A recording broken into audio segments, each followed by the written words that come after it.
Hello everybody and welcome to episode 2 of Trinity. Oh yes, we are making Trinity in SimCity. Nope, just kidding. We are making it in City Skylines. Oh yes.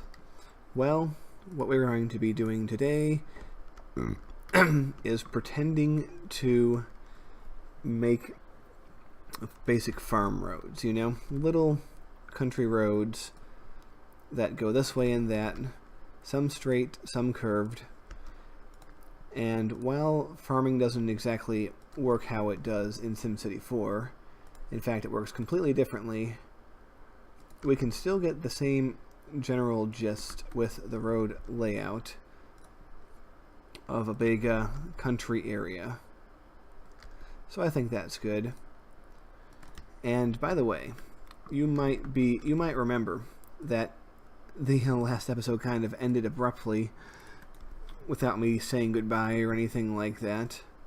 Well, there's a reason for that. I thought that I was going to be able to time-lapse this or speed it up in some way because this is going to be this is going to take a while.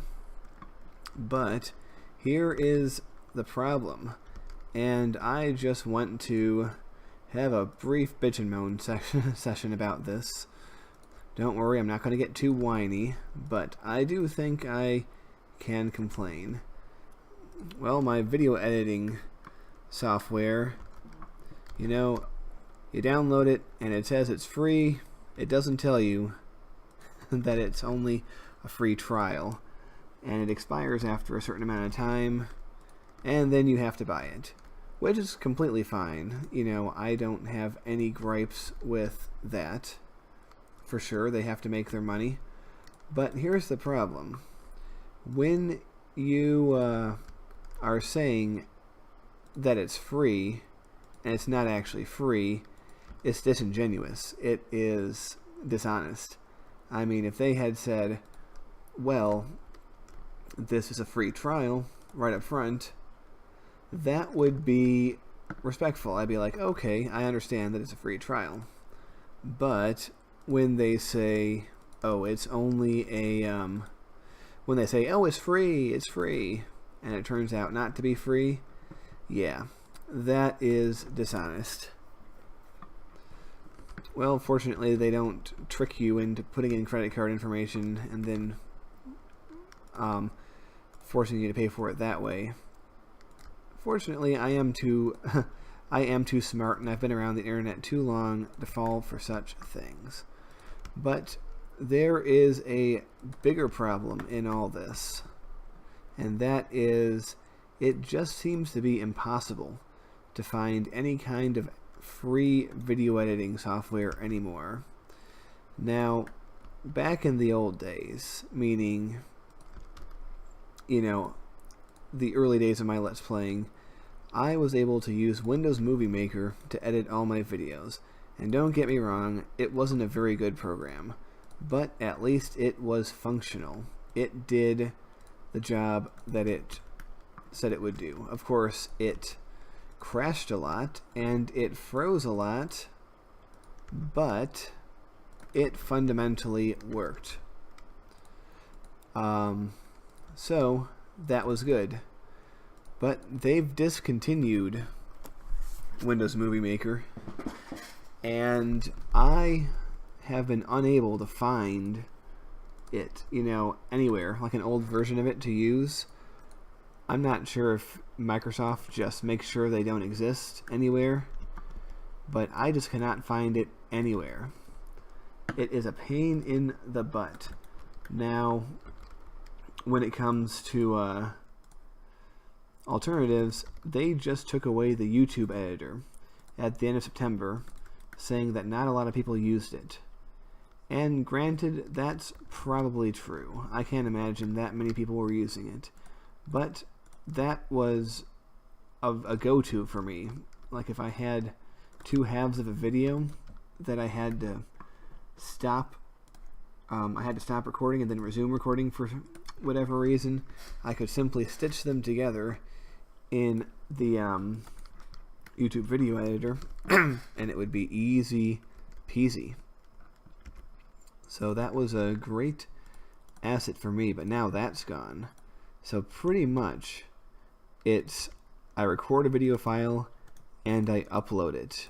There just isn't editing. Like, editing just doesn't happen anymore. And yeah, that's rather limiting. I mean, I'm sure there's a way around this. I'm sure there's solutions without paying up the nose for some sort of video editing software, but I'm afraid I don't know what it is. And I have a theory as to why this is happening. And it might seem like a bit of a crackpot theory, but I think once you'll hear it, it will actually make a lot of sense, and you might agree with me. Well, you have to... Well, okay, I'll put it to you this way. I think they've made getting video editing software a lot harder on purpose. I don't think it's an accident. I think they've made it harder on purpose, and I think they've done it for one very simple reason. It's because the big tech, Microsoft, Google, and the like, have started to realize that average citizens have a lot of power. They can reach a lot of people and change a lot of people's opinions about issues with videos. I mean, back throughout the 2000s and even the early part of the 10s, it wasn't really considered a powerful tool. It's like, yeah, people use it, but it's not really a big deal or anything. But now, in the light of, the events of the last few years, I mean, politics isn't the point of Bone Canoe 86. I'm not going to get involved in talking about what exactly those events are, but you can fill in the details yourself. They have started to realize that ordinary citizens making videos actually has a profound and powerful impact on things. No longer do people have to go through big media to get news or information or opinions or any of that stuff. They can go to YouTube or any of the other alternatives, and they can get their videos there. So I think that since they realized that it was such a threat, they decided to make it really, really hard to get any kind of free video editing software. I genuinely think that's the case. Because, they didn't have to do anything to provide us with any new video editing software, because Windows Movie Maker still worked, the YouTube video editor still worked. However, we couldn't have those things anymore, and we couldn't have them, they already exist. Taking them away actually takes more effort than just letting them exist and be old, So, I genuinely think that they are taking them away for that reason, and it's really infuriating, because how am I supposed to conduct a YouTube channel without video editing? That is a serious problem. So, yeah, that is my little rant. And I'm sorry you had to endure that, but I'm afraid that's just how it's going to go. And yes, I know that piracy exists and all that, but for the sake of good values or whatever, I can't endorse piracy on Bone Canoe 86. I can't, and I won't endorse it. Like, if you use piracy on your own, I'm not going to sit here and scold you. I'm just not going to endorse piracy or give anyone any tips about piracy. I mean, even if I could, I wouldn't, and I can't, because I'm really terrible at that stuff. Like, whenever I've looked at a piracy website, yeah, I just, I get so suspicious and paranoid about everything that's there that I just can't trust things. So basically, yeah. Even if I was a person who knew how to pirate things, with relative safety and ease, I would not endorse it, just because that's just not a good thing to do, to endorse something that's illegal. And yes, I know we can talk about whether it can or should be illegal, but the fact is, it is. It might not be a huge moral offense or anything, but illegal is still illegal, and I am not going to endorse it. So, be that as it may. But you know what?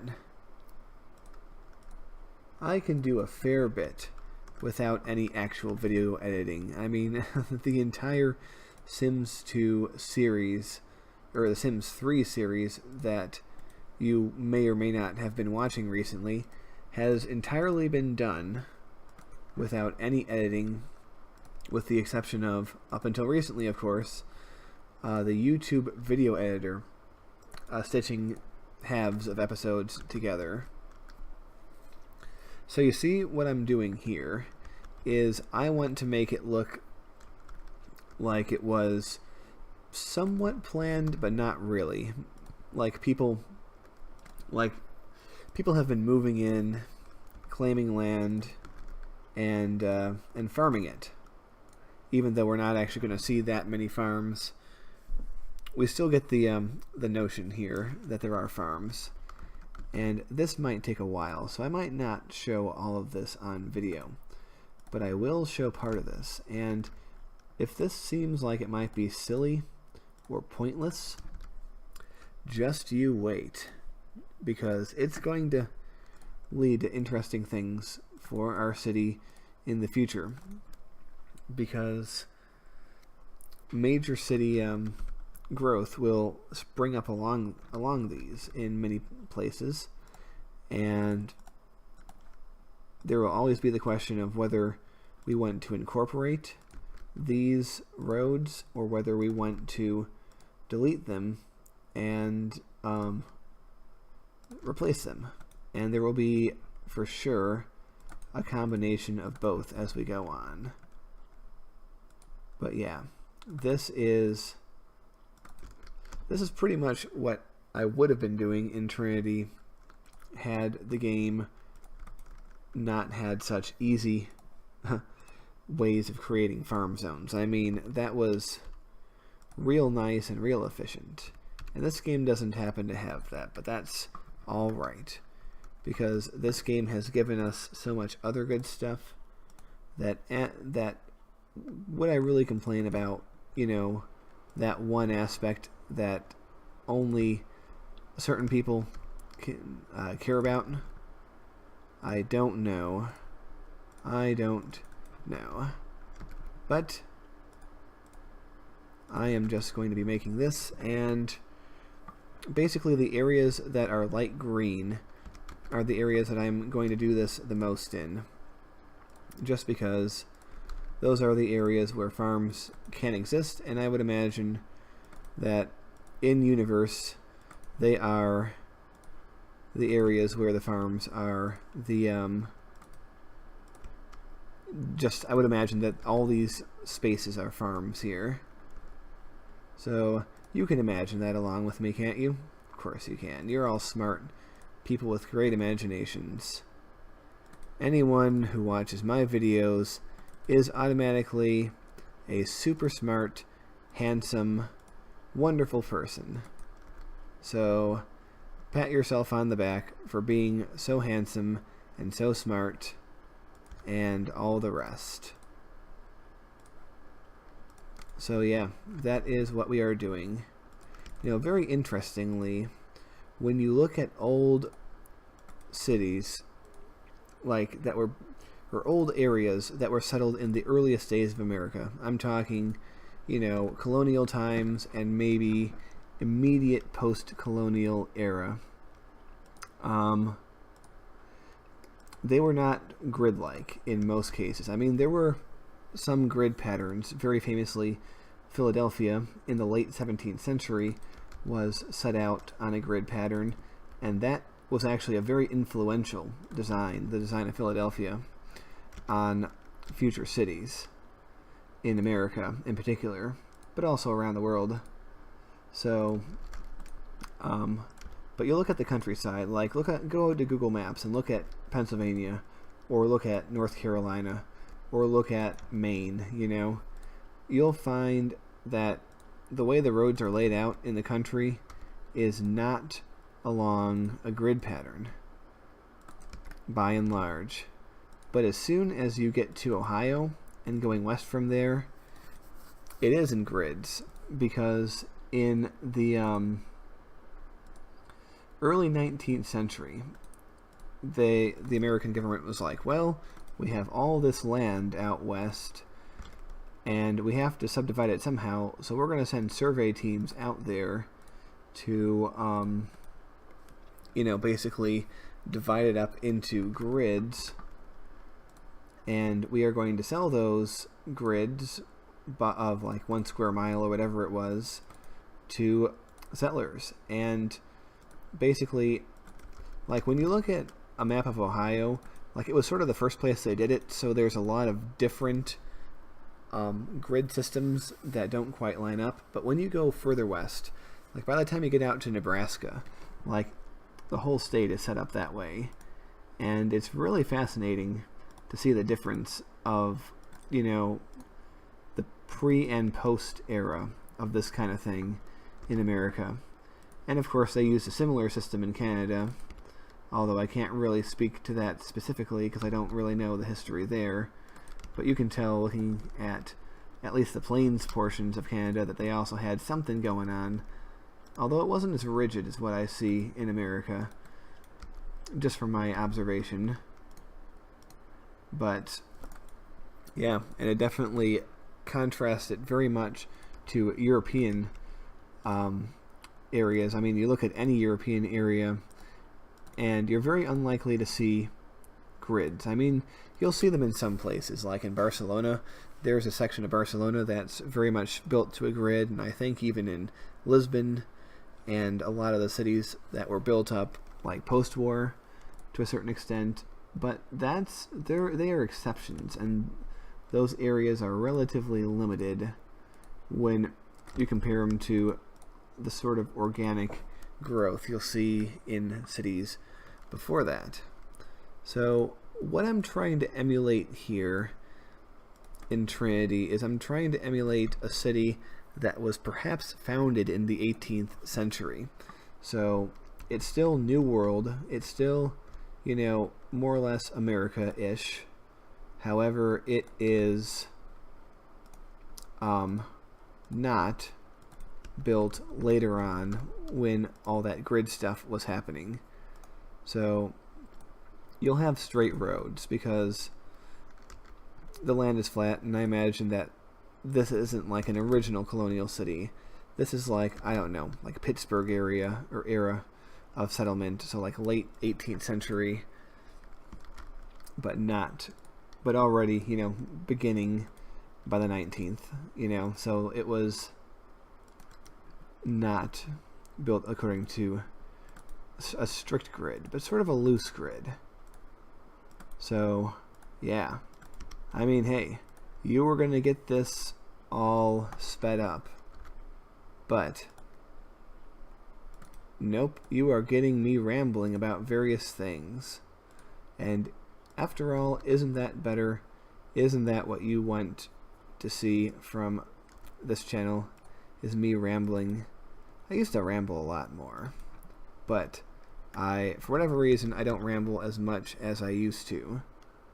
So enjoy the rambling now. And also, I want your opinion. If you've come this far in the video, then number one, you're awesome, and number two, I want your opinion. going forward with this, would you like to see every second of everything that I do in these cities, or would you like me to sort of do time skips? Because the only editing I have the capacity of doing at this moment in time is turning the camera off, doing stuff off camera, and then turning the camera back on and having it be a new episode. That is literally the extent of my ability to edit anymore until I figure out a way to sort out this problem. So, I can, if you want, show every last moment. Every single road placement, every single zoning, I could do that. Or I could employ numerous time skips and just skip the boring parts, such as this. Well, I mean, it's boring to some people's point of view, but I think it's pretty fascinating. You know, it's kind of funny. I don't know if any of you remember the city of Optimy. It's a city that I made a while back, probably a year or more by now, but instead of making them relatively nice as I did, I literally got drunk one day and just started going nuts with streets. Like, to give you an example, just for fun out here, I would go kind of like this, wee, and I did this like all over the city, and it created for some interesting neighborhoods. I'm keeping that, by the way. I'm not deleting this. So, it created for some interesting stuff. It's always fun to think of like what reasons, like in universe or kayfabe, if you will, why all of this would exist, why roads would be in such weird configurations like this. Speaking of things you'd see in the Midwest, sometimes, and you'll see this in Pennsylvania too, actually, you'll see roads that just go like this, you know, that will suddenly turn at right angles. And obviously, you'll know that these are obviously property lines, and little jiggles like this didn't matter too much in the pre-car era, needless to say, but in the post-car era, it's really annoying because you basically have to slow down and basically make a right turn and then a left turn just to continue going straight on one single road. I mean, is it the most annoying thing in the world? Nah, not really, but it is annoying. Not going to lie about that. So, what I'm going to do is I am just going to continue doing this until about 25 minutes in, which is only a couple minutes from now, and then I am going to shut off the camera. Then I'm going to sit back, take a swig of whiskey, and really think about whether I want to show the rest of this on camera. And right now I'm leaning towards no. I'm leaning towards just skip it, just show everyone when it's done, because it's at least another hour of work to do this, and I could just put on a podcast, put on some music, you know, anything I want, and just do this in the background, not having to make you watch as I zone. Also, one thing I like to do sometimes is build a road and avoid the trees, just as if like in the earliest days of the city, you know, trees were a major obstacle to cut down, so they decided the easiest thing to do would be to curve the roads around major trees. And I'm sure that's happened, especially like in the old Indian Trails days of pre-colonial America, because, you know, there are plenty of roads in older places like Pennsylvania that curve for no apparent reason. Like, there's not really any geographical feature that would prevent them from going straight or anything like that. And you wouldn't think that that would be an efficient way to distribute property lines, so it's probably not that.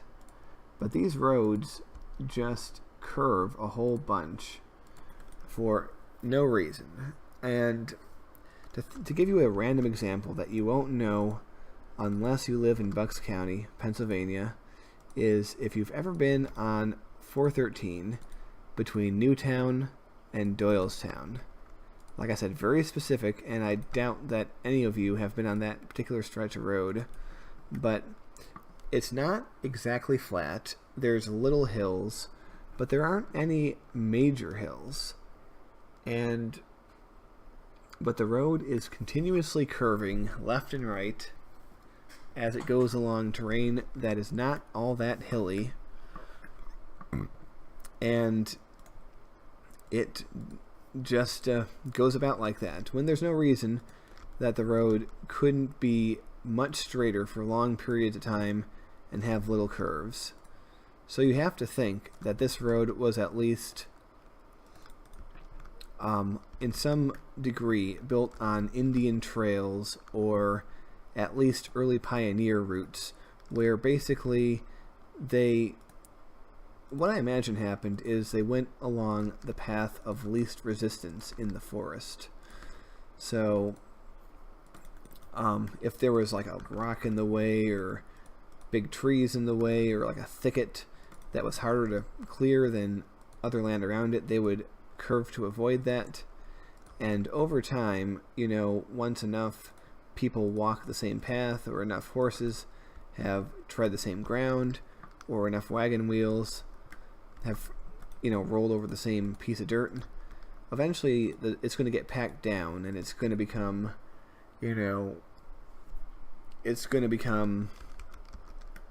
more permanent, and then along, when you get more people moving to the area, and maybe they're building up houses and properties alongside, they'll use this pre-existing road as a property marker.